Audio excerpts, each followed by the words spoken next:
Hello everybody and welcome to another Kev Play. This is Kevin and we are on the finale, what I believe is the finale of Spyro Reignited Trilogy. It's part 47 of Spyro Reignited Trilogy, 47 parts for 3 games. Part 22 of Spyro You're the Dragon, definitely the longest of the 3. So yeah, let's get right into it. What we're going to do is we're going to take on the final boss here. And then we're gonna clean up some skill points, and that's pretty much it. Unless I get caught up on some like hard task that I'm not aware of. But here we go. Uh-oh. I don't know how she did it, Spyro, but the sorceress must have survived that last battle. She's been waiting here all this time, saving up her magic to destroy you. That's not good. Your best chance at defeating her is my flying saucer. I've cast some spells to give it extra firepower and unlimited flying time. The rest is up to you. You've come this far, Spyro. I know you can beat her. This boss fight feels almost like an afterthought in a way, but you know what? I'm gonna give it a chance. I was very critical of the first fight with the sorceress. I felt like it relied on too many vehicles, but at least this one's committing to the vehicles all the way, full measure. Whereas with the other fight, you're kind of like on foot, but then you're going into vehicles, and it's felt like very lopsided, the combat. But let's have fun with this. Hey, Peppa Pig, welcome to the what I hope is the finale here. Oh God, we can just jump right in here. Okay, let's do it. Hopefully this thing controls well. I think you just gotta lead with your shots a bit.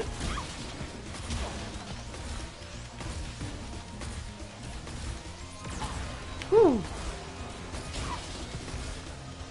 Let's try to do this without getting hit here. Yeah, see, I would have done this sooner. I planned on doing this like days ago, but there was a leak in my apartment, and I needed to use these like fans to like dry up the what's it called? The sheetrock. So these fans were like blowing constantly, and it would have just been like awful for like the broadcast because you would have heard it like in the background. It would have probably made my mic all, like, you know, staticky and stuff. There we go. That was pretty easy.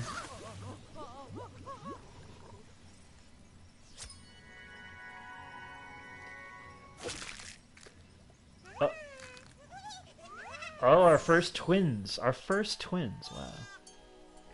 And that's our 150th egg.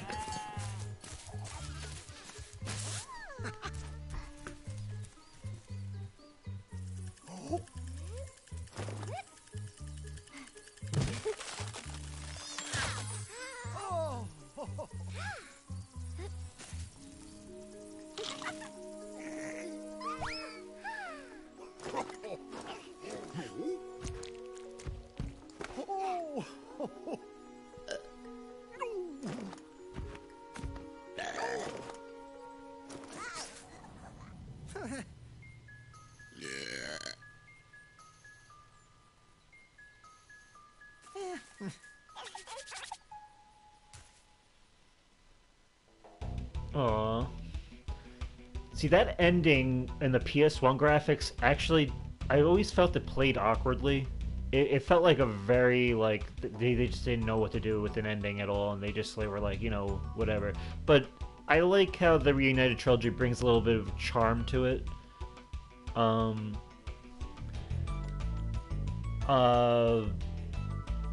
You know, kind of makes it just like a nice, peaceful, like, you know, we're back at the artisan's homeworld where with the adult dragons, Spyro has come a long way, and now he's got baby dragons that are kind of looking up to him now, I guess. And they're all the baby dragons that we saved, we now have technically we have 151 because the 150th egg was a twin. So it's almost like Pokemon, like the first generation Pokemon count. But But yeah, we'll skip this, by the way, because we already saw this in the Spyro the Dragon credits, or like ending. I let it play all the way through. But yeah, nice little charming. You know, if there's a Spyro 4, then maybe we can see Spyro taking on maybe a new role in the Dragon Kingdom. You know, maybe he's not so much learning. I mean, I'm sure he's always going to be learning, but like maybe he's got his own little like apprentice, or you know, like a prodigy. Oh yeah, I'm in an apartment. I live in New York, so the housing market's not that great. I still want to see Skylanders and Legend Spyro and Spyro 4. Yeah, like, you know, if they can adapt Spyro 4 with what, kind of like how Crash 4 kind of acknowledges the other games, or how CTR did, and if they can build a story that's kind of a spiritual successor of what those other games kind of explored, then that'd be cool. I'd be down for that. Okay, so we did this. Now we're going to go through the skill points. Let's find our way to the rocket ship, wherever that is. What is this? Was this always here? I don't know what this is. I don't remember this at all.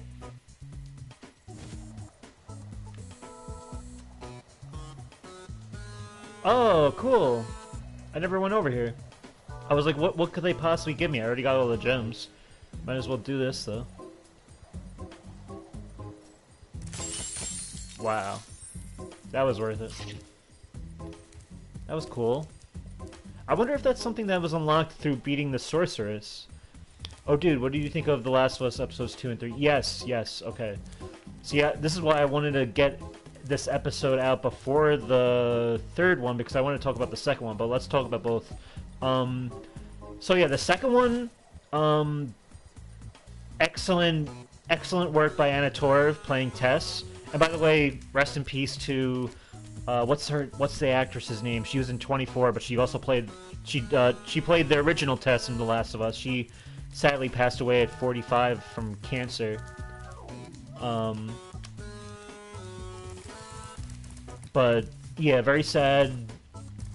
I hope that she was able to see kind of like the, you know, before she passed, maybe like the reach her character had now that it's being adapted for TV. And maybe, you know, but yeah, Anna Torv did great as Tess. The clickers, oh my god, they really nailed it. I mean, I know they're using the same voice actors that actually do the clicking sounds, and whoever the physical actors were for the clickers, they nailed everything about it. That was one of those moments in the show where I was like, where once they entered that museum, I was like, oh, I know this part. I know what's about to happen here. And that was just cool. The suspense, everything about it, they captured all the terrifying, the whole terrifying tone of that whole sequence perfectly. I also like how the fungus works now, where it's almost like a hive mind thing, where like the fungus is going into the ground and it's like connecting to like a bunch of them, so that they all can get triggered at once. I think that's a cool concept. Like that's a cool way to how they're deviating from the game. It almost makes you wish that was how the game worked. Nope. Change the game camera to pet. No. Okay. I will. I think our first skill point here. Yeah, episode 2 is great. What was I gonna say? And I also like how they deviated from how Tess, you know, goes. In that in the game you're up against Fedra, or like Fedra's chasing us down. In this, it's the infected that come. And I like that. I almost had this like the whole like, you know, infected almost like kissing her. at first I was like, what is going on here? Like that seems a little strange. But then it makes you think. It made me wonder, like, what if it's the infection that was kind of like, I knew she had to wait a little bit so that more of the infected had to come in, and she didn't want to, like, startle the infected that was about to infect, or about to take her over, because she needs to still be able to, like, use the lighter.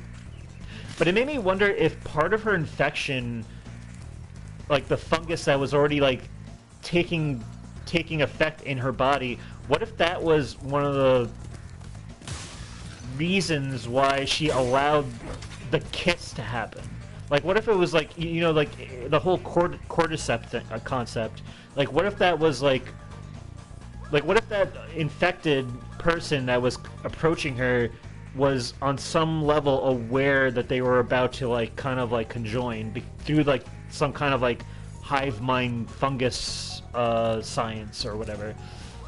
It made you think, and plus it was also a cool, like, an interesting character moment too. In that, it seems like she always seems like she was drawn to Joel as a character.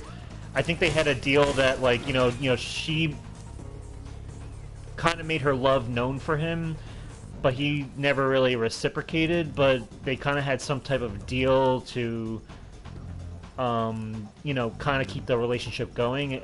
But it seems like she never really got what she never got from Joel what she felt for him. She never got from him what she felt for him, or whatever. And it almost made me wonder, like, this is like her kind of, like, sad ending, that let's see, like, that in the end, in death, she kind of had this, like, union with another body, but it was kind of tragic because, it's an infected. It's kind of like this, like, I don't know. It made you think. It was interesting. But yeah, I really enjoyed that. I thought they did a great job with that. I think what I have to do here is assemble the tiki heads. I don't think I have to put... I think what I have to do is not... I don't put them on the bodies. I have to bring them here as, like, a ritual thing. I didn't look this up, by the way. I remember on the episode where I was doing this level, I figured that out as I was playing. I was like, oh yeah, that's what I had to do, but I didn't want to redo it again. But we'll do it now.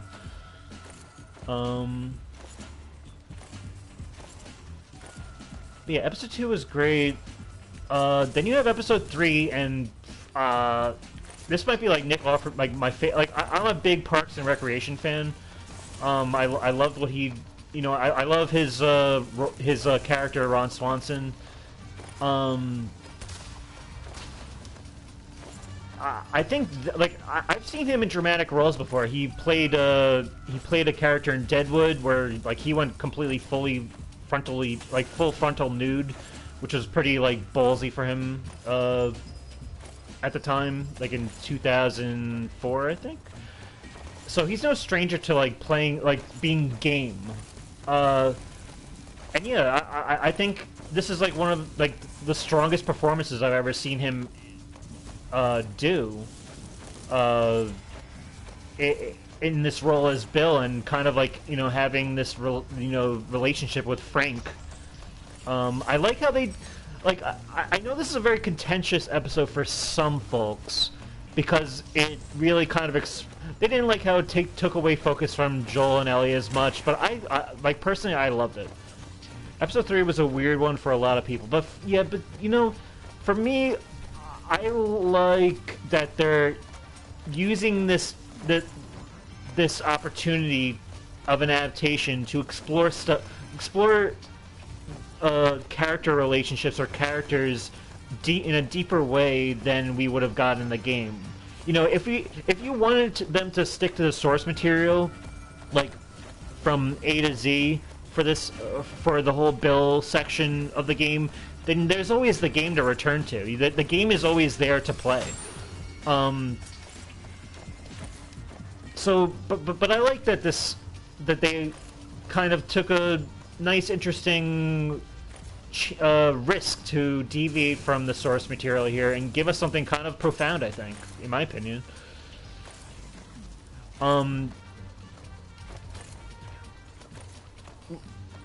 Like, I got really emotional. I thought it was a very moving, beautiful hour of television. Like, probably some of the best... It's definitely going to rank up there with the best I've seen this year, I think.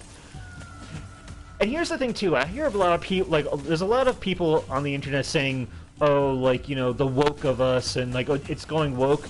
I think people need to understand there's a distinction between being woke and having a gay scene on television, on screen, for a movie or a TV show. If it's being played earnestly, and there's a legit story being told for a good reason, then there's nothing wrong with that. But being woke is being woke for the sake of woke, where like they shoehorn or force it. This wasn't forced. We already knew that Bill was a gay character. I still like. I honestly hate the term woke. Like, and I sort of get it in the sense that like I don't like it when stories take a backseat to kind of like getting, you know, winning like, you know, points with like diversity or like, you know, or anything progressive just for the sake of it. Like, I'm not against it. Like, I've been watching television for a long time now. I'm so used to, especially on HBO, I'm used to gay characters on TV. I'm used to trans characters. Like, it's before like the whole like, you know, woke thing even became about. This stuff has always been around. Like, art is a representation of our real world. So like, I don't see like the way people don't have the distinction to just because the subject has like a gay character in it for a scene or for like the subject of the episode, that doesn't mean like I feel like people are losing the forest for the trees with what they are even upset about, you know. So but for me, I loved it. Yeah, Bill was, and like it wasn't that Bill was hinted at being gay. It was blatantly obvious he was gay. Like, we saw his partner. Well, we saw his partner in a different way, but we knew that, you know, that he was, that's what, you know, was going on. And the same thing with Ellie being... Oh, I already got that egg. Let's not get that. The same thing with Ellie, too. Like, the way... I don't know. It's just strange to me that people get riled up about stuff that we know is coming, and I don't know. For me, like, you have to be a little bit more mature to appreciate a story like this. There we go. Nice little tiki head dance. There we go. Okay, let's move on. I'm playing a game of hide and seek with my friends. No, thank you.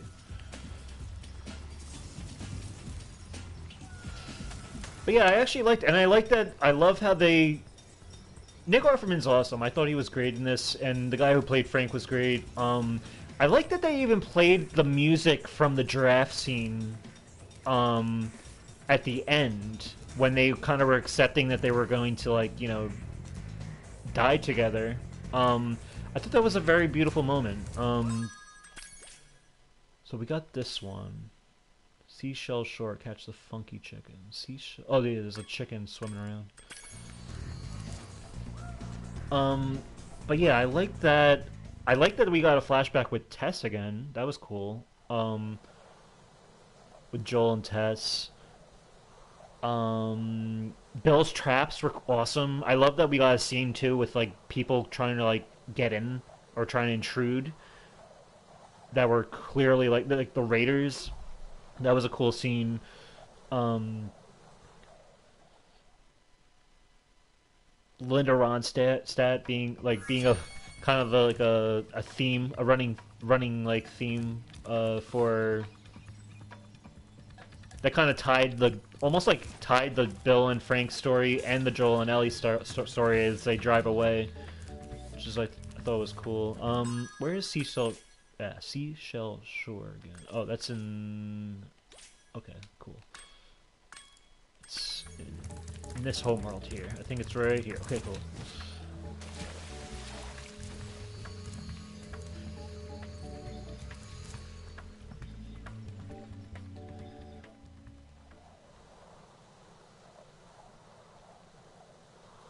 But yeah, what else is there to say? I also think it's interesting that they're kind of getting it out of the way that, you know, like they pretty much have already answered what the outbreak was and like what caused the outbreak. Not a lot of like The Walking Dead never answered anything like that because it never felt, you know, it never really had to. But I find it interesting that in a show like this that really doesn't need to explain what happened, why the post-apocalypse came about. I still find it interesting that they do it anyway. Like, it's kind of an interesting creative choice, I think. Like, you know, the whole theory with the flower being basically a correct one, where Joel pretty much outright says it. But yeah. Now we got a second season. That's true. Like, that's true. Like, and I don't think. Like, it makes me, because like I know Craig Mazin, who was you know, the other showrunner, you know, who's the Chernobyl creator. He said the second season, or he said Last of Us Part 2 is not something that can be adapted in one season. And I agree, because you kind of need to have like two perspectives from like Ellie and Abby. Is that the funky chicken? No, I think there's another funky. There's this one. That's a looks like a duck, but I guess that's just chicken. I'm looking forward, like, honestly, I'm looking forward to see how they handle part 2. And honestly, I'm kind of hoping that they buckle down and do the same thing over again in a way, but or at least in some fashion spiritually tell, you know, kind of just, I don't know, it's interesting. I do wonder if a season 2 is going to go right to part 2 or if it's going to explore in between the part 1 and part 2. Like, I don't know what their trajectory is, their plan for the trajectory of the show, but but we'll see. Okay, so we got that. Where's our next stop on this skill point train? Icy Peak, glide to the pedestal. Icy Peak is in Midday Gardens.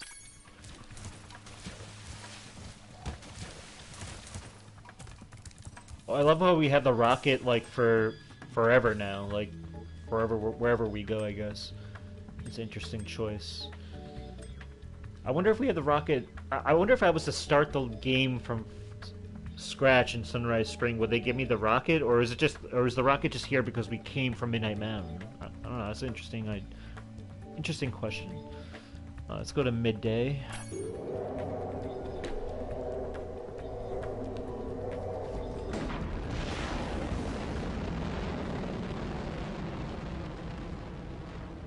By the way, since we're talking about Last of Us Part 2, how would you feel if I did that game next? Because I kind of want to play it next.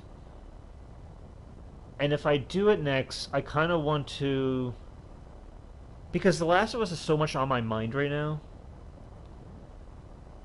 I kind of feel like being in that world right now. Because I feel like that's kind of how I do it, is I'll play like a more platformy game like this, and then I'll go to a little bit more of a, you know, more of a, like a more mature game, I guess, and then come back and, you know, come back and forth with it.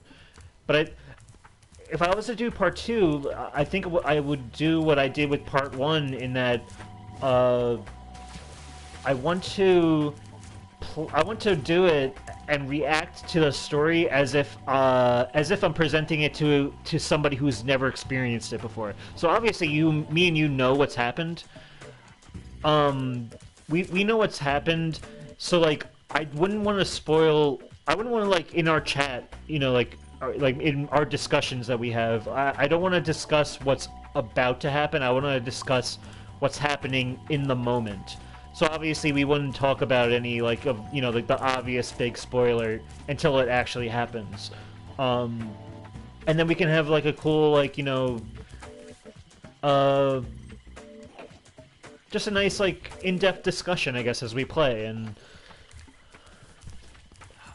I think like if you like, I've been leaning towards that because there's a lot of games I can choose from, but this is one that I think I'm ready to revisit because part two is part two in general is a very it could be a very daunting game. But since I'm in the mood, like since I'm very invested in the Last of Us world right now with this show, I feel like this is the perfect time, perfect like jumping off point to kind of get in there and finally play the game over again without, because when I first played the game, I kind of just wanted to play through it as not as I played at my own pace, but I played at it kind of as quickly as possible because I knew spoilers were like rampant on the internet. So I really needed to like really focus and just push through the story. And then obviously I needed to play a little bit. I think I had to play it again just to get the platinum. It would be nice now to just play it kind of a little bit more with at my own pace and kind of just really soaking it in and really seeing how my opinion might change of the game now as it did when I first played. So Icy Peak, Glide to the Pedestal. That's the first. Isn't that Icy Peak in the? It's in the cave over here.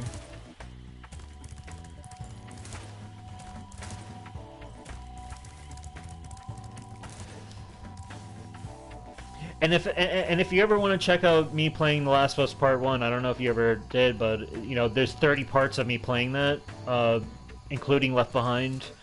That's all available on Kev Plays if you ever want to, and you weren't even here yet. You weren't like like a follower yet, or like you weren't like in my chat yet. So I was basically just talking to myself the whole time.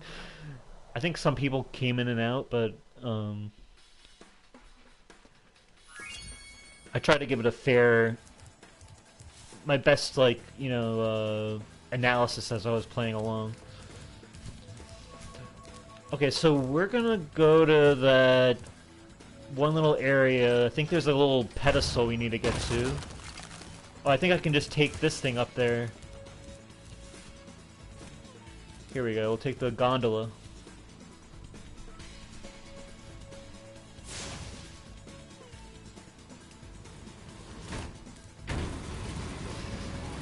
Yeah, that's right, you did. You when I was playing CTR, I remember now. And I think oh, no! Oh my god. Before CTR, what was I playing? I think before CTR I was playing... I forget. Maybe I was playing The Last of Us, I don't know.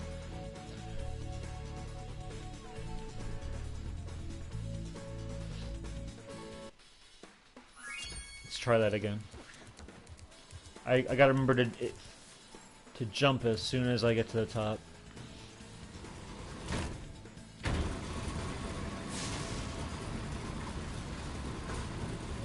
Oh, by the way, a game I recently played, which I was kind of down on after, like, because I was playing this before God of War Ragnarok, but I was it took me a while, but I got back into Sly 3.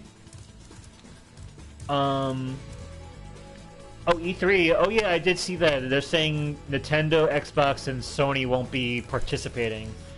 Which, for Sony, that's not the biggest surprise. We always knew they haven't been to E3 since, like, I think 2018 was their first year where they stopped. I think 2017 was their last year. That was the one where they had that kind of like that Last of Us 2 aesthetic, where they were like in like the I guess like the prom area in, or like the whatever, like with all the candles and everything. Okay, so we have to get to this point here. Yeah, so I hopped back into Sly, and I remember I was telling you that I was down on the section I was on, where it was kind of like this like Sea of Thieves, like kind of like you're like controlling like a pirate ship, and you have to go up against like and like I appreciate like at the time I appreciated what they were doing because like basically it is almost like Sea of Thieves where like you can kind of like have like big huge battles on the water with your cannons and everything, and you have to like maintain your boat while you're in combat. And you can like you can like raid other people's boats for more coins and stuff. It was cool how they set that up. And then you had what I didn't realize was that I had a treasure map. So the whole time I was like, I don't know where I'm going. I don't know what I'm doing, because I was pressing start and I was pressing select to see if I can get some help of where to go. And that wasn't working. I didn't realize I had to press triangle, and it brought up this treasure map, which is basically like almost like an open world thing that basically tells you where to go, like or where certain objectives are. So once I figured that out, everything kind of fell into place. And yeah, E3 is pretty much dead at this point. Yeah, it's it's sad. I miss E3. But I guess they're going to be doing their own thing. I'm surprised Xbox isn't going to be at E3. Usually they're the E3's biggest supporters as of recently. I think of the three console makers, they are usually the most supportive, but that's weird. I think I need to use my supercharge to get to this point, so let's try to run around a bit. Oh, maybe I can just jump down from here. But yeah, so I was playing Sly 3. I didn't realize that pirate level is like the second to last world, and then I beat the game. I finally beat the game, which was a big thing for me because I was like, I was gonna feel bad if I didn't at least beat this game. Oh my god, I missed it.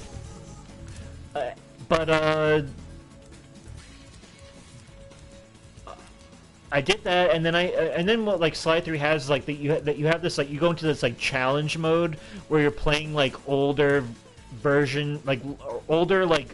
missions from the game, but they make it a little harder, like give you less health, or you have to beat it in a certain time, which is something that scared me because there was one boss that was really giving me a lot of trouble. It was almost like fighting the Valkyrie for me in God of War. It was like the Queen Valkyrie for me. I'm like, Jesus Christ! I was like, this is like a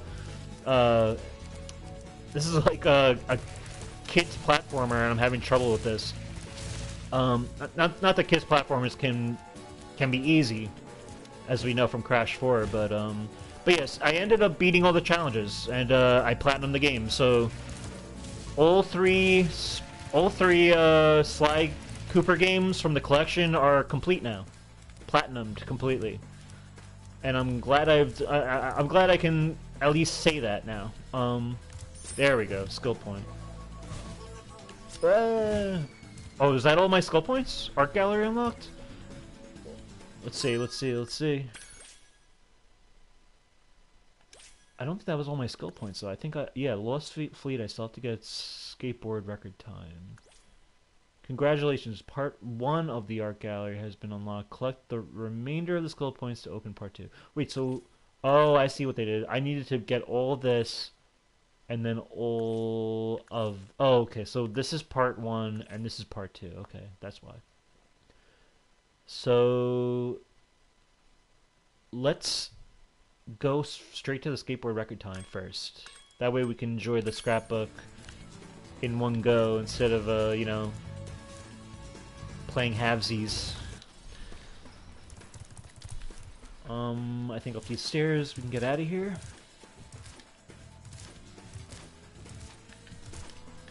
But yeah, Sly collection is done.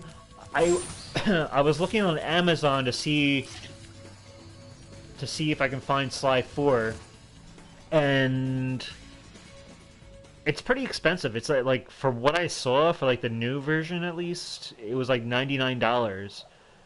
I'm still playing Sonic. Oh, Sonic Frontiers, right? Okay. That's good. Yeah, my friend at work actually has been playing Sonic Frontiers too. He's a big fan of it.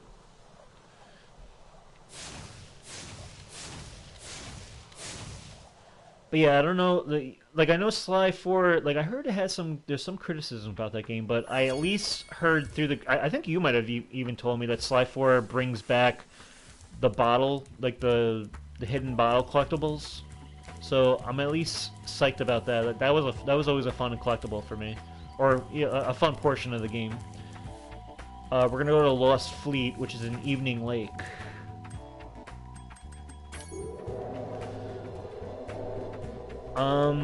But yeah.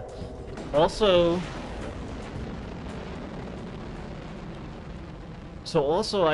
I finally bit the bullet, and there's this retro video game store on the main street where I live. I've never been in it. I always drive by it thinking like one day I'll go in there. One day. But for some reason I just never did, because I guess I was so preoccupied with other games I was like, I can't buy more games right now. But because I was done with God of War, I was like, you know what, let's go in. So like one Friday I went in, or a Saturday or whatever it was, and I had like a list of games I was like I was planning to look for, and honestly, this store was cool because it had like it not only had old games of like every console you can think of, but it had like Japanese versions of those games, which I was like, wow, this is like, you know, I don't have I don't have like a PAL console, like, you know, Eastern, where like a regional console or whatever for those games, but it's cool that they're like really committed to offering like a large variety for collectors, I guess. But yeah, so I picked up 3 games that I found. One of them was The Simpsons Road Rage, which is a game I've always like I've always borrowed from people. And I have a save file on my memory card, but I never owned the game, and I was always just like, you know, how many console Simpsons games are there that are decent, or decent to great?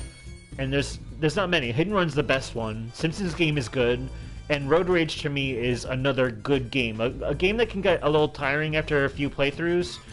Like, it's not one of those games you can spend hours and hours and hours and hours playing, but the core game of like the Crazy Taxi gameplay is very solid. And I still have characters and like levels to unlock in that game, so I picked that one up. I was enjoying that. Then I also picked up. I found a really good copy of Twisted Metal Black for PS2. Which is a game, like, I had the Twisted Metal 1 and 3 for PS1. And I know Black was like a return to form by David Jaffe. You know, the original God of War creator. And the Twisted Metal creator. So Black is a game that I remember playing over a friend's house all the time, and we loved, like, unlocking certain characters and like how dark it can be and stuff. It was one of those games when we were a kid that was like, it was cool to play because of how mature it was, how twisted it was, and creepy. So that's a game I just needed to get for the sake of, like, you know, getting that last Twisted Metal game that was considered really good. Simpsons Wrestling is it gets a lot of flack, but I think it's actually not that bad of a game compared to, say, a game like Simpsons Skateboarding, which I've played at a friend's house, and it's really unplayable, especially as a Tony Hawk fan. Like, you play and it's just like you don't know what the controls are, you don't understand why the character's falling down all the time. It's very clunky. But Simpsons Wrestling is like a fun. It's kind of rough around the edges, but it's fun. I played that game before, and I've been looking. That was one of the games on my list that I had when I went to the store that I was trying to find too. But they did not have that game, unfortunately, or at least they don't have it currently. You know, because they accept like trade-ins and all that. But yeah, that's a PS1 game that Simpsons game that I would pick up if it was available. You might be able to beat me at skating, but it's okay. So how do I do the record? Do I just go for it? What is the skateboard record here?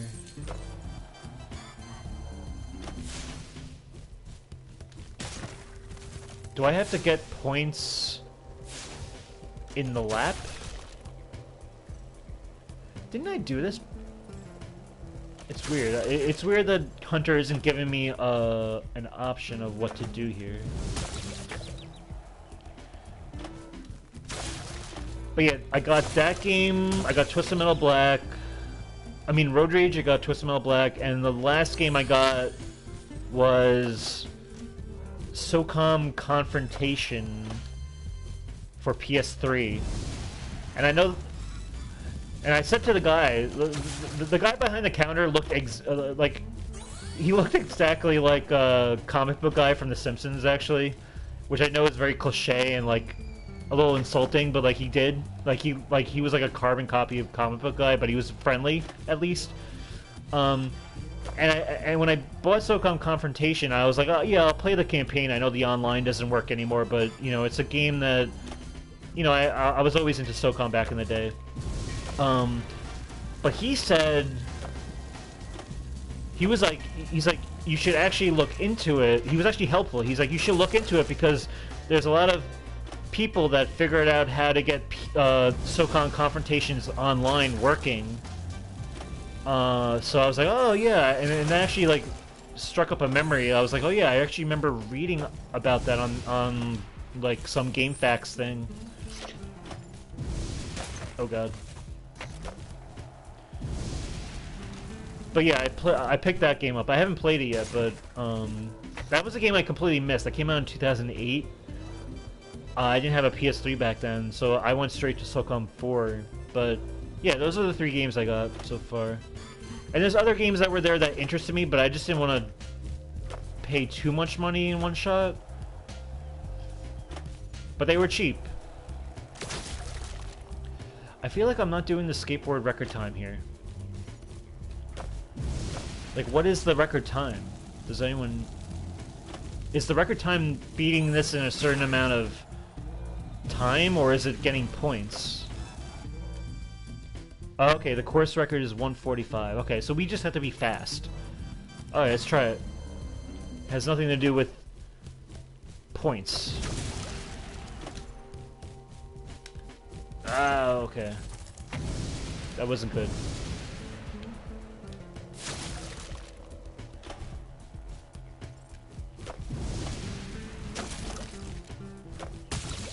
Damn.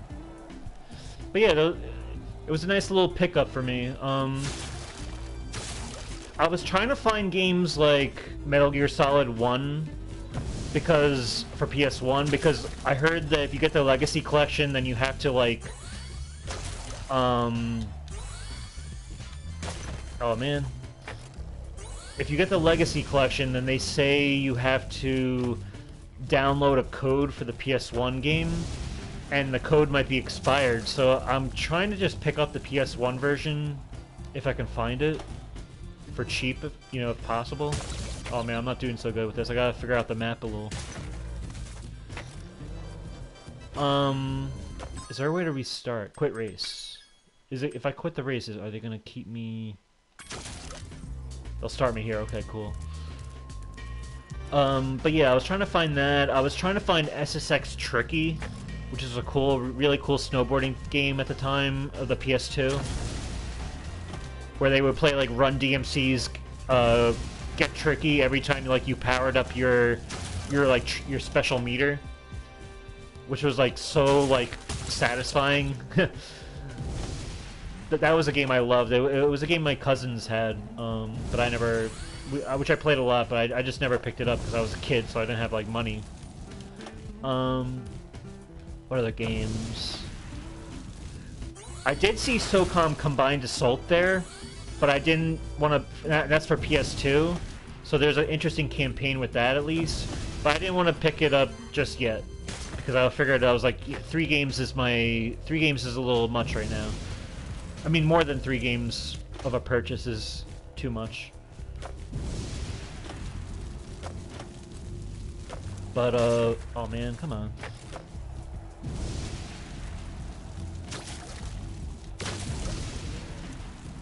But what else?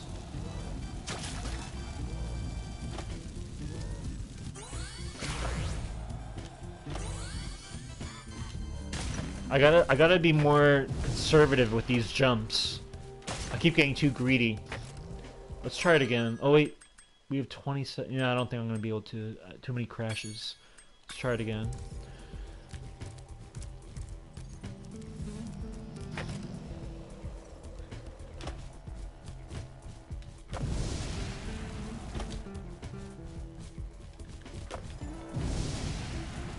Okay. And by the way, I gotta say, oh man, out of all like the kind of like the, I guess like platform like the 3-game collections for platformers, Sly Cooper is the only game out of between Jak and Daxter and Ratchet and Clank that I've actually platinumed all 3 games. So I mean, if you count Spyro Reignited Trilogy and Crash Bandicoot's remake, it's only Crash, Spyro, and Sly that are in the pantheon of platinums right now.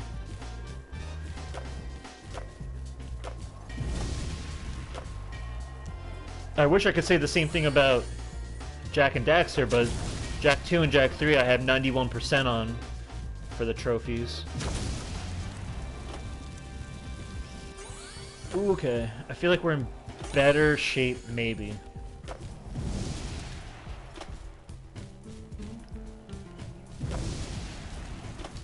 I don't know. I think this lap takes more than 40 seconds, it looks like. Or more than 20 seconds, so I'm probably not going to make this one. Ratchet and Clank is... Yeah, that's the thing with Ratchet and Clank is it's probably more... It's probably more doable, but it's grindy. With Jak and Daxter, the problem is that they don't, in Jak 2 and Jak 3, they don't give you a good idea of the precursor orbs you're missing. Whereas with Ratchet, you have a good idea of what you're missing or what trophies you need. It's just, it takes a lot of time to go through it.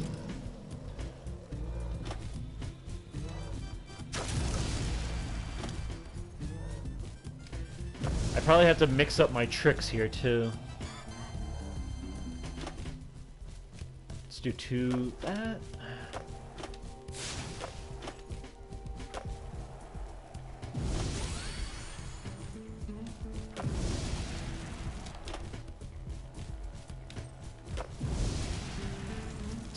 Always get the shortcut because I feel like this is big.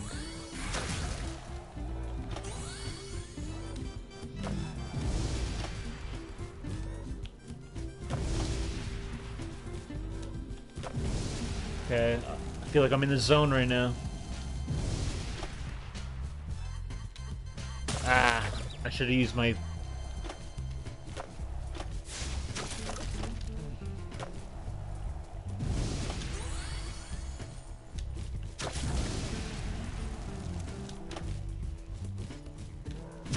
Okay, I think we might be in good shape if I can be smart with my jumps here.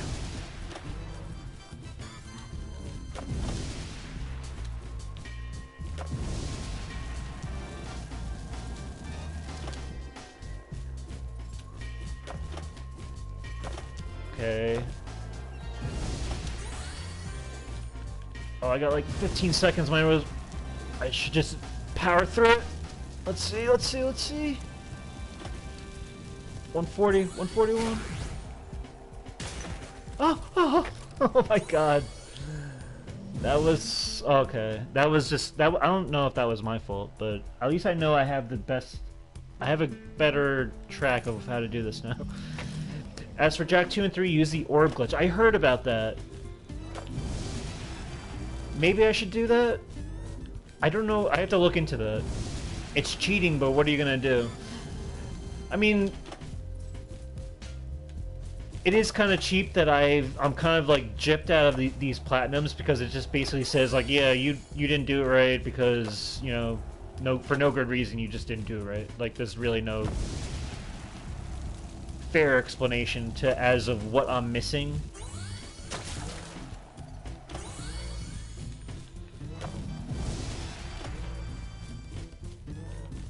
Oh, man.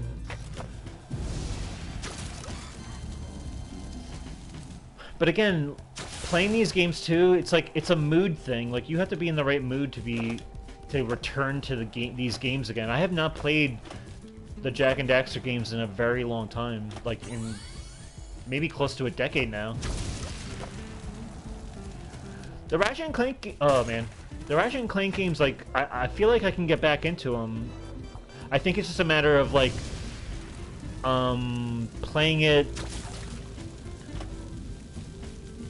Not playing it all in one shot, just kind of, like, returning to it after some time has passed. And then the grind doesn't feel as grindy because you're just, like, playing it kind of... You're kind of, like, just reinvesting in the world again, and it's not that bad. Okay, I'm gonna mess this up again, aren't I? I don't have time. Alright, let's try that again. 145. Feeling fine.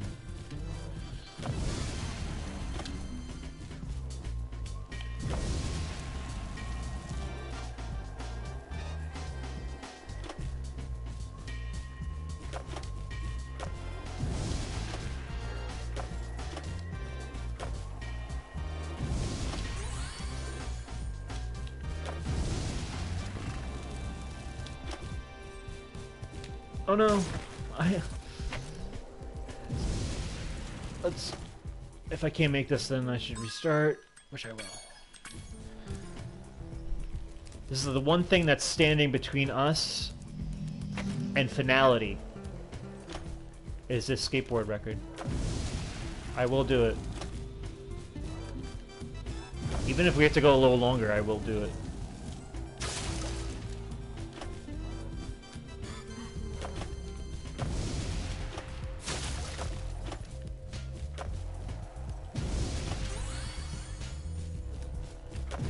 No! That's probably not good. Let's try again.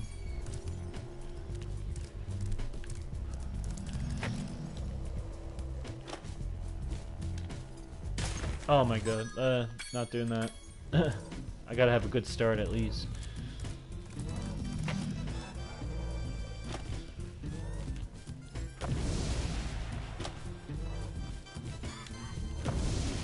Okay. Is it better?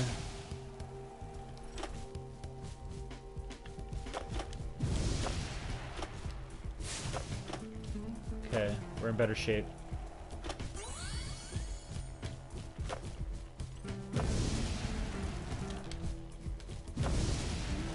Let's get this. Beautiful.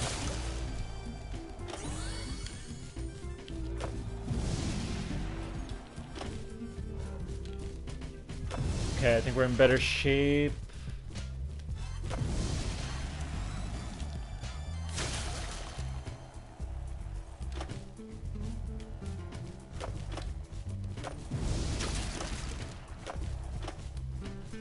Okay.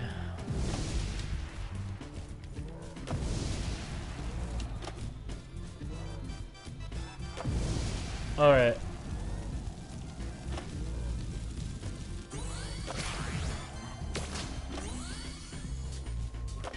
Oh man, oh man, oh man. I think we're so good. Let's go.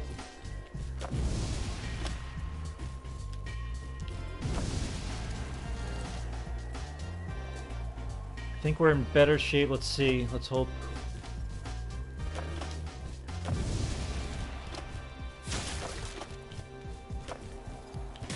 Oh no. Oh man. That's not good. We almost had that last time. That one time. Let's try to recapture that magic.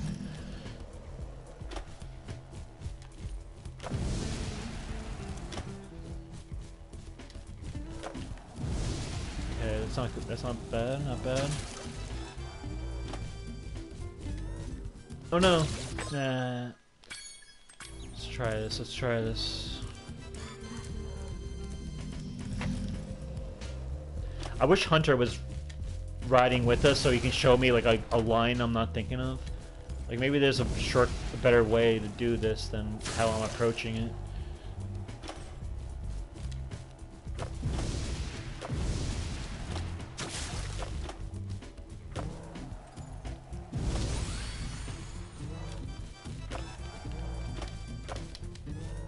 Oh my god.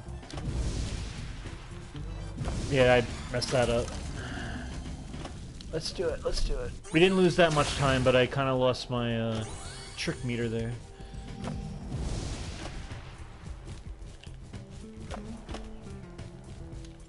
No. Can I make it? Let's see if I can make it.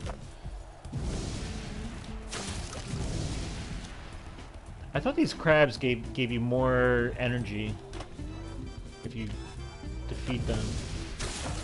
I guess they give you a fair amount.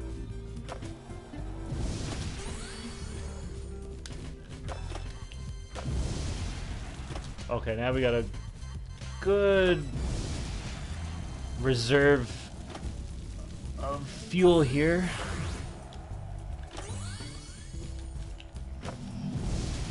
This might be the moneymaker.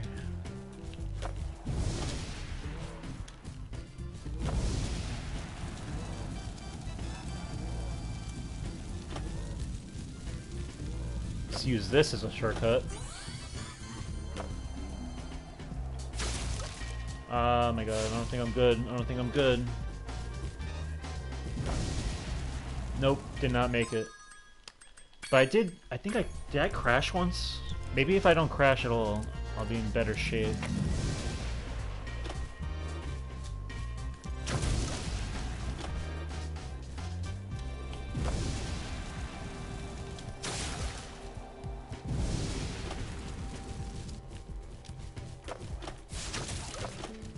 That kind of went well.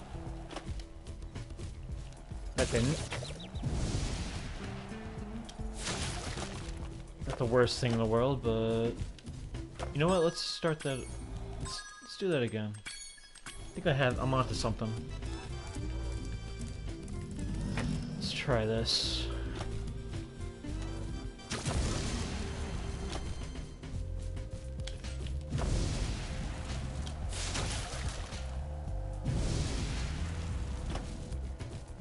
Can I make it? I can.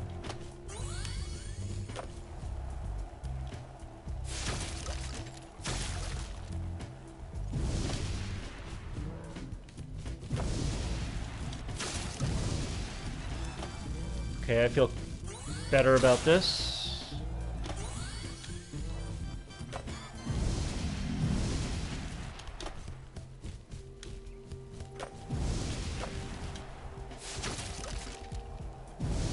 Not so much with this run, but let's try this.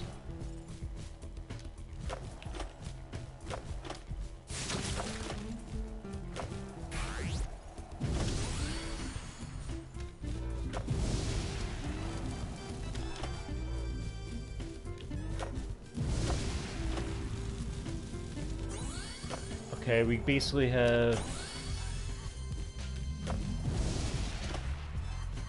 I think we can do it. Okay, let's use our fuel up to get to this part. I think we can do this.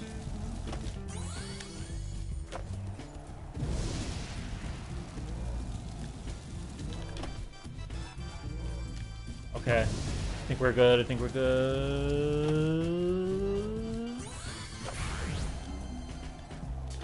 I think we got it. No, we didn't get it. We're off by a second. But I think I had the right I'm on a roll right now. Let's try it again.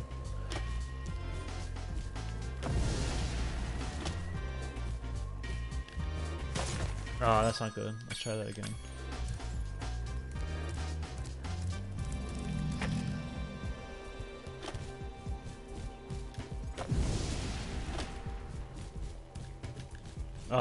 Got greedy, got greedy. I got it. By God is my witness, I will get this.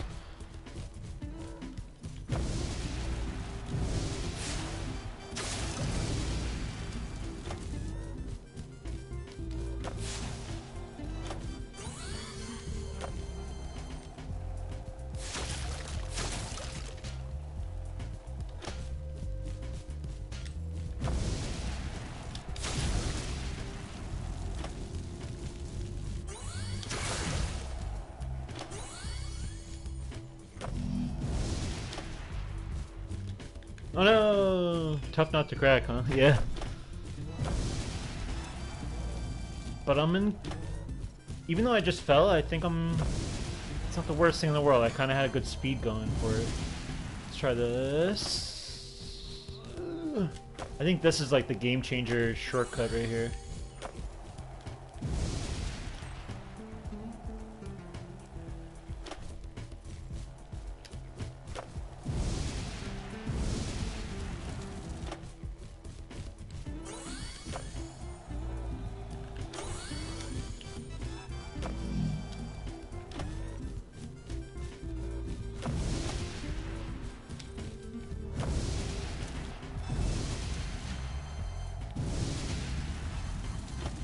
Oh my god. I feel like that doesn't give me that much of a boost. I'm probably not gonna make this. Just gotta gun it. Yeah, I didn't make it. Let's try again. I'm close. I'm very close. I think I fell on that one. So I think the best bet is if I fall, I gotta start it over. For sure.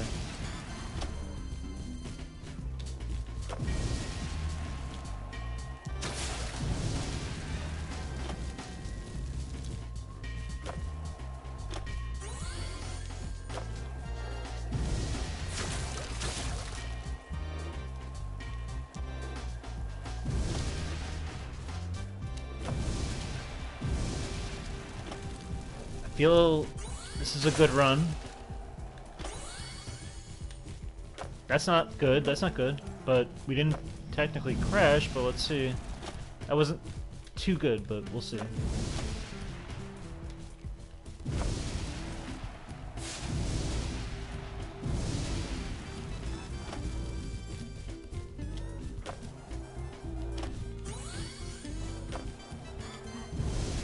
was pretty good.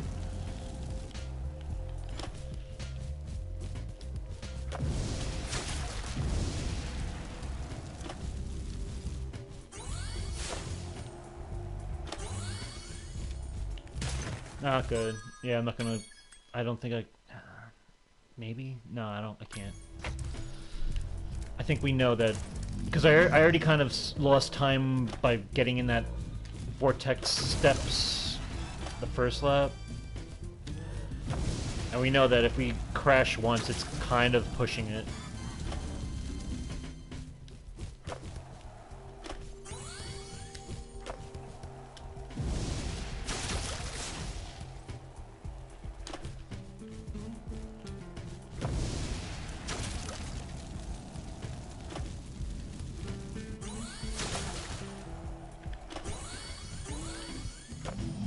Better.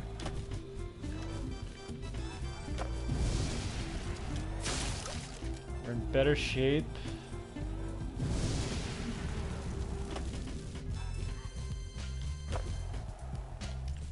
I screwed that up.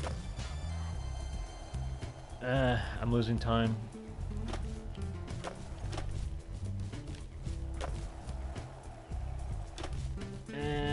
Not satisfied, but we'll see.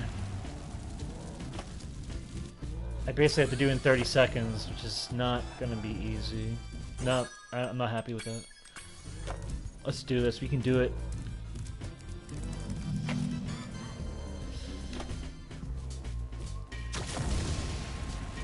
Sorry, I slowed down the discussion. I'm just very much concentrating with this. I'm not really worried about time though. I'm fine letting this run a little longer than.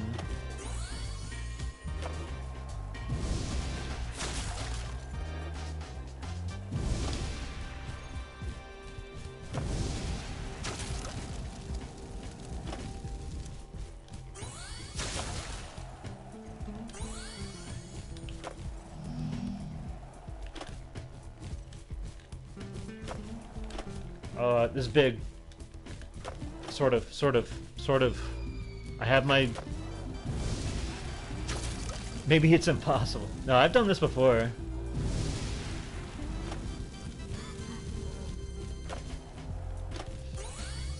I'm no stranger to the course record.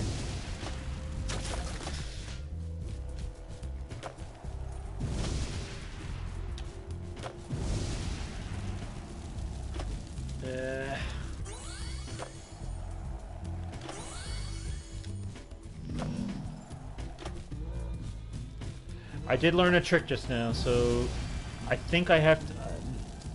I can't explain it yet, but I think I have a good idea of when to use my boost and when not to.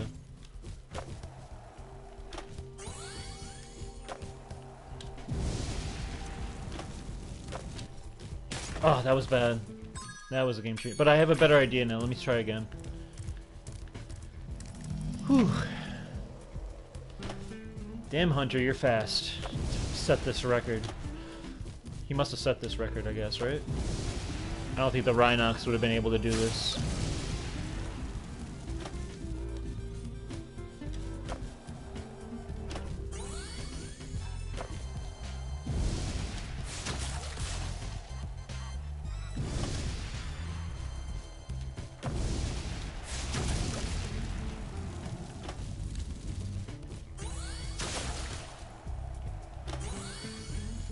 Ugh, not good. Alright, we got this. You gotta believe.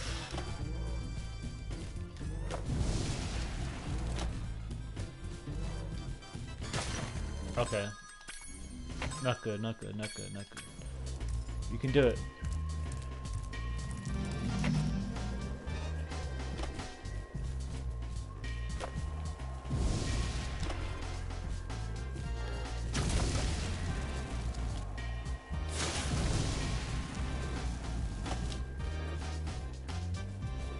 Yeah, that was a little bit better.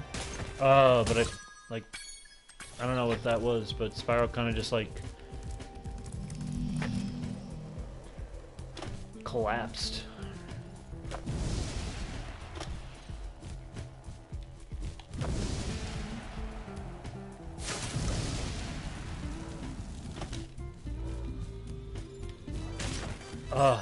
I feel like that might be kind of good though to do that front flip when I'm going for that jump there,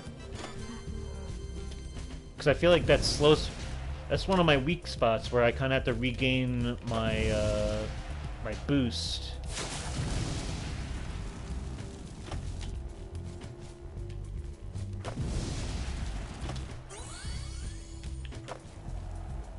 Yeah. I think I'm in better shape now.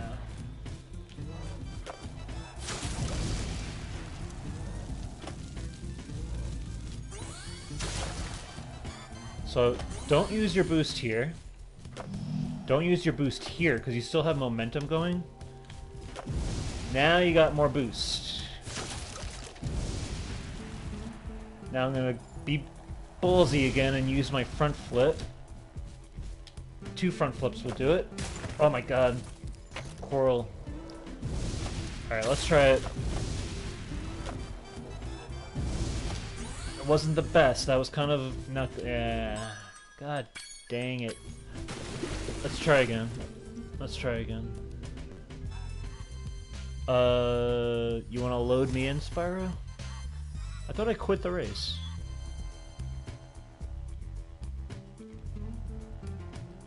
Oh my god, the loading. Alright. Okay. Let's try it again.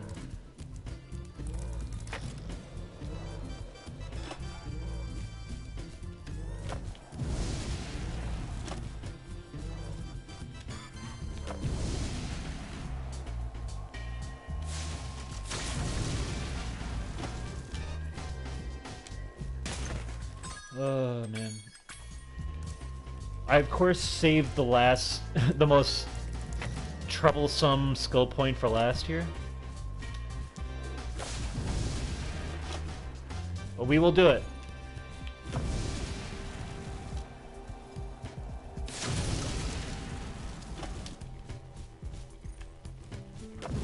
Spyro just does not want us to leave. He does not want this to end. I'm noticing some slowdown too in the performance of this. I don't know if you noticed it on your end. The game feels slower at the moment. Let's try this.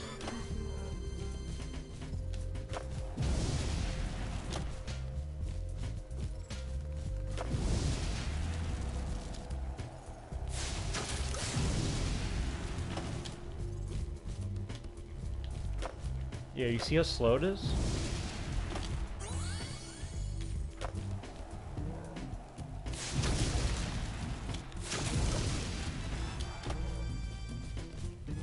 Yeah, it feels like it's lagging.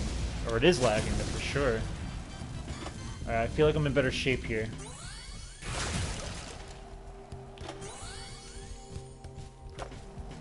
I'm gonna keep my momentum going.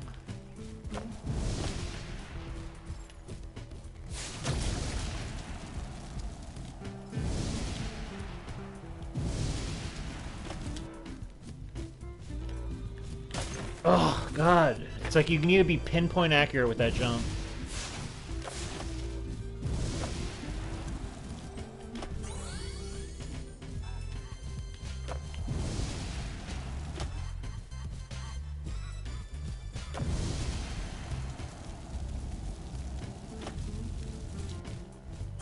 Okay. Maybe we can do this?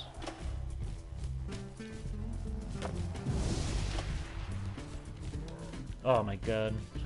Screwed it up. Alright, let's try this. You know what? Let me back out and come back in because I feel like maybe the slowdown will stop.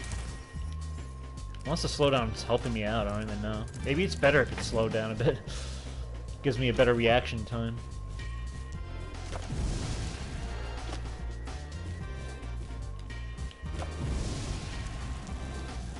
Can do this. Not good.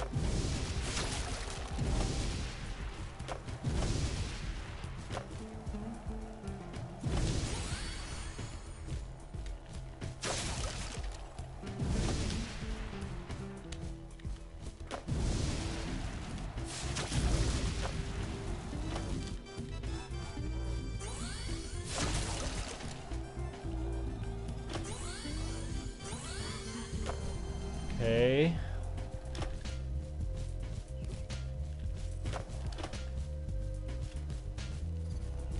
Alright, we're in better shape now. I feel good about this. I feel really good now. Okay, hold on. Let's do it. Let's keep that like that.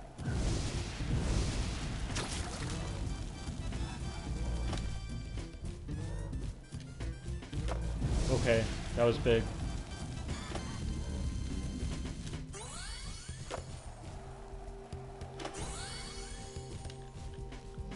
This is big.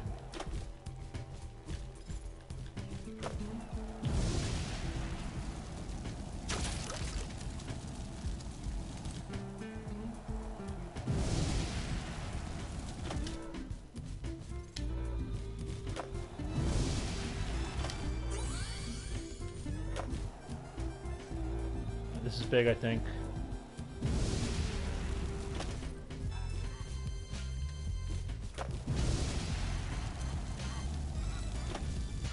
Alright, I think we did it.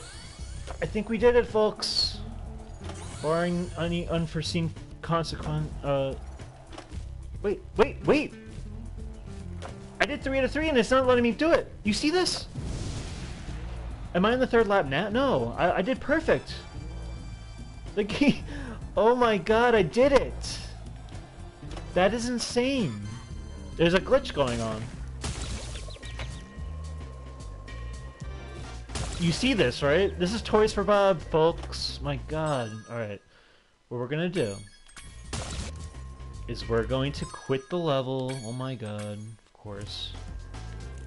Do I have to exit?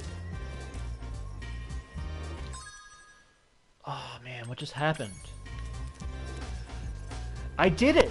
Like it's on, it's proof, but I want to see the damn, art gallery.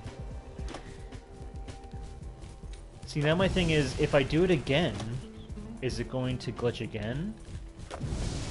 Or is it going to accept me as a winner? Man, now I'm getting flustered. I'm glad see, this is why I'm glad I caught this. The game's busted.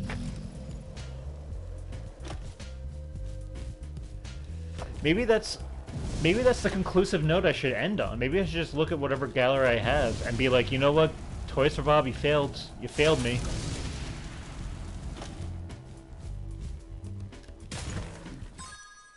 Oh my god. I'm willing to give this the benefit of the doubt, though. Let's do this. Let's exit the area. Let's exit the level. Let's let it load a second. Kind of let it breathe. Because right now it feels a little faster. Oh no, now it's slowing down again. We're gonna see what happened here.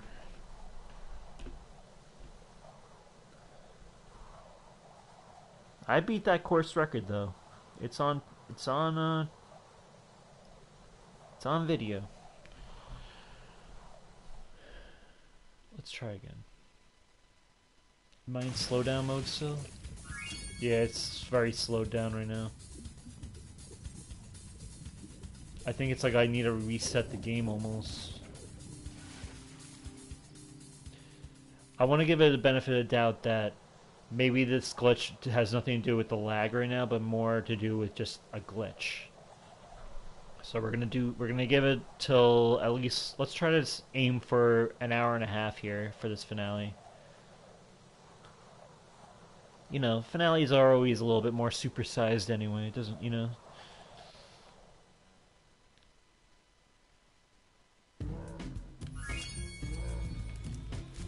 This is really unplayable though.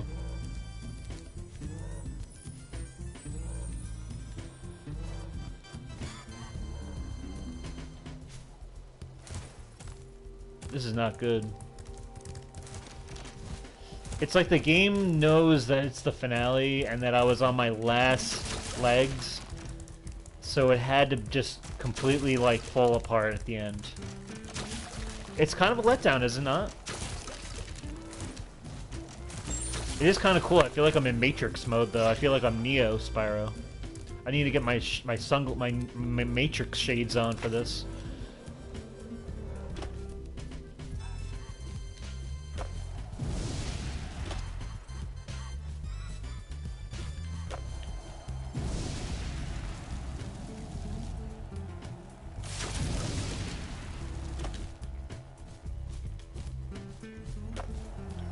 So far, so good, though.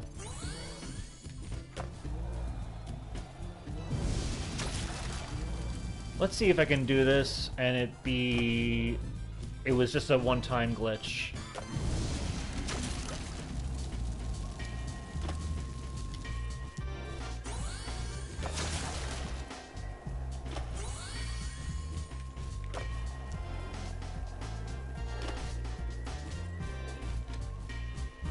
Oh, that's not good.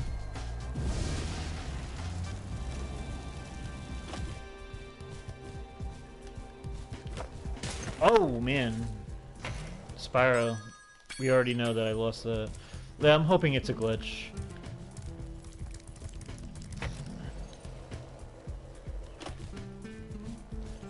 And by the way, this has nothing to do with the... with my... Obviously it has nothing to do with Wi-Fi or anything. This is just the game performance that's just failing right now.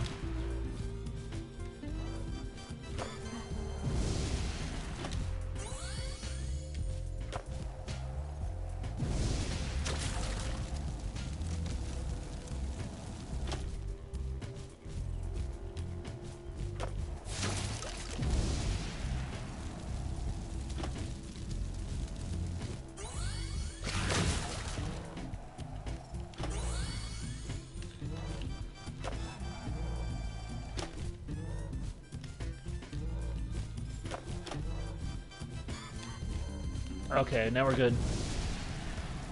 That was a good run just now.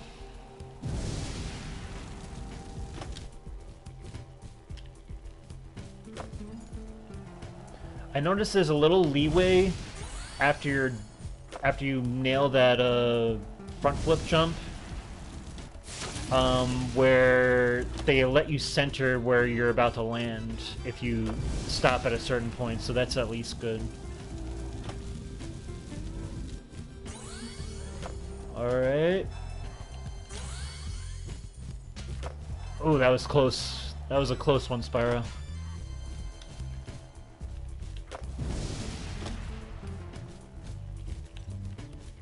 Alright.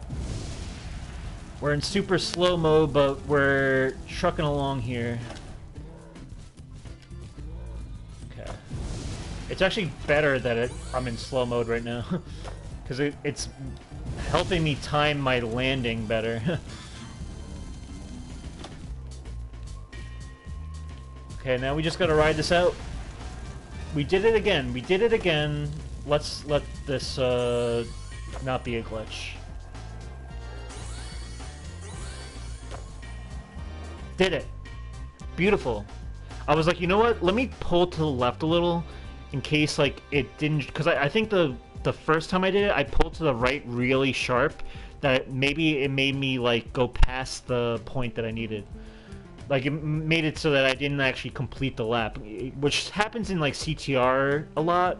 I remember it used to happen in the original CTR, and I think Natural Field has the same problem sometimes, where like if you cut the corner too much, like I know it used to happen to me in Ruse Tubes, where if you cut that last corner too sharp, or in what was it, Dragon Mines, then you can actually end up not registering that you completed the lap. So it might be the same case here, but we did it. That is it. Now we can look at our, and the good thing about the art gallery, which we've unlocked fully now, is the pause menu seems to not have any lag at all. So we can go to our guidebook, I guess go to skill points, and then we press square for art gallery, and here we are. Here's the original kind of, I guess, like the artwork for the PS1 version, but it's done a little bit more, seems to be brushed up a bit from the original version. Looks cool. We got Bentley, Spyro, Sheila, Agent 9, and Sergeant Bird. We have Sheila. There are 2 backpacks. I wonder what, maybe they were trying to decide which backpack to use for her. That's interesting. There's Agent 9. He's looking a little ferocious in that one. I like that. Bentley and Sergeant Bird. Did Sergeant Bird always have a player card in his helmet? He might have in PS1 version. I'm not sure. But yeah, Bentley's looking cool there. Then we have Skate Gear Hunter and Bianca. Sexy duo right there. If you're into that. Hunter looks pretty rad in that one, actually. The TNT Rat. The Toucan, the Flying Gecko. I didn't know it was a Flying Gecko. And the Gator. There's the Bailey Gang, the Gunfighter, and the TNT Dino. Nice. There's the Giant Chicken. The Cow with Sign. The Pig Pilot, and the Crazy Ed. Crazy Ed. Oh yeah, I remember Crazy Ed. That was funny. He was in Lost Fleet, right? Princess Amy, Princess Azrael, Cat Wizard, and the Cat Witch.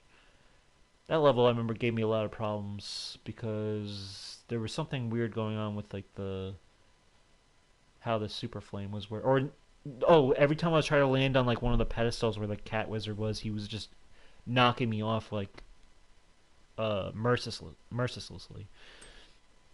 Egyptian Dog, Roman Lions, Rapunzel, Hummingbird, and Bamboo Terrace Panda. Cute cast of characters we had here. Frozen Altar Snowman. This thing used to scare me when I was in the original. Not much, but I would always try to, since I had all the time in the world, I would always try to get past the snowman without using the laser that melts him, and he really just gets you every time. Flying Beaver, Crystal Bear, Spooky Swamp Mosquito, Haunted Tomb Jackal, and Giant Scorpion. God, imagine the creativity they can do with the Spyro 4 enemies, because they really were creative back then. Like I feel like this is something that Toys for Bob probably looks at and is like, because they did the same thing with Crash 4, where they're like, well, what can we do with the, like I could see them getting really creative with the enemy types and like, Then we have the baby dragons. That's cute. Ice Pick Rhinoc, and Moose. The Moose has a jersey. It has like a no Spyro sign on it, I think, if I'm looking carefully at it, on the Moose's shoulder. Pyrodama and Winged Rhinoc. Those are our first enemies in I forget what it's called, but it's Cloud something Spires or something like that. Mallet and Jackhammer Rhinocs. The Rhinocs, they were a good bunch. I wonder what the next enemy, like mainline enemy, because like there was Norks in the first game. Second game kind of had just like a miscellaneous, like whatever the enemies were for. But the Rhinocs were kind of like a mainstay enemy throughout the game.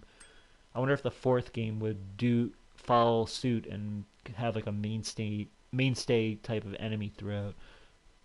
Gardner and Flying Rhinocs. Cool. Did Enter the Dragonfly have like Rhinocs or Norks, or did they have a new enemy like that was throughout the game? I can't recall. I never played that game. Spear and Bomb Tossing Rhinocs. Yep, nice. Tiny Mammoth and Fire Thrower Rhinoc. Interesting. They should bring a Rhinoc into like Crash Team Rumble. I feel like they would have that would be a cool like Easter egg type of character that they could add. Buzz and Chinese Fire Dragon. Okay. And so oh yeah, Buzz, yeah, that's a cool Buzz. I like the concept of that. He almost has like a 3D-ness to him. I like that. The Crawdad King, Manta Ray, and Spider Queen. Those are our Sparks bosses. Sleepyhead and Spike. Spike was a cool boss. Spike is underrated, I think, as a boss. Really epic boss fight. Scorch and the Sorceress. Cool. And that's our last of final one. It ends there. See, now when I started this playthrough, I was hoping that at some point Spyro 4 was going to get revealed, but at least we got hints that it's pretty much going to happen. I'm pretty confident that this year we're going to get an announcement. We have so many things that are pointing us towards that now. I was hoping, though, that when I was playing it, it would get announced, and then I would just be more excited to play these games again. But at least I'm caught up now. Now that if Spyro 4 does come about, I'm ready for him. I'm ready for it. But yeah, so next time, I think we'll start The Last of Us Part 2. I'm very much tickled with the idea of revisiting that world, especially since The Last of Us HBO show is just such a hit, such a critical and commercial success right now that I'm so invested and wrapped up in that world and just enjoying it so much. So I think we'll do that. But yeah, that's it for Spyro. 47 parts. I'll end it here. Hour and a half for the finale. Pulpa Pig, it's been a pleasure. Thank you for being with me throughout from part 1 to part 47. You know, this has been a long journey for Spyro, and me and you talking about whether Wumpa League's gonna be a thing, or which is now Crash Team Rumble, or you know, and just talking about Spyro and just talking about games. It's been fun. But yeah, so we'll wrap it up there. If anyone wants to like, comment, or subscribe, please feel free to. You can follow me at Kev Plays on YouTube. This is the channel. This channel is Kev Plays, and then you can follow me on Twitter at Let's Watch Series. And yeah, so we'll end it there. In the meantime, play it safe, or stay safe, stay healthy, keep a clear head, and keep on gaming.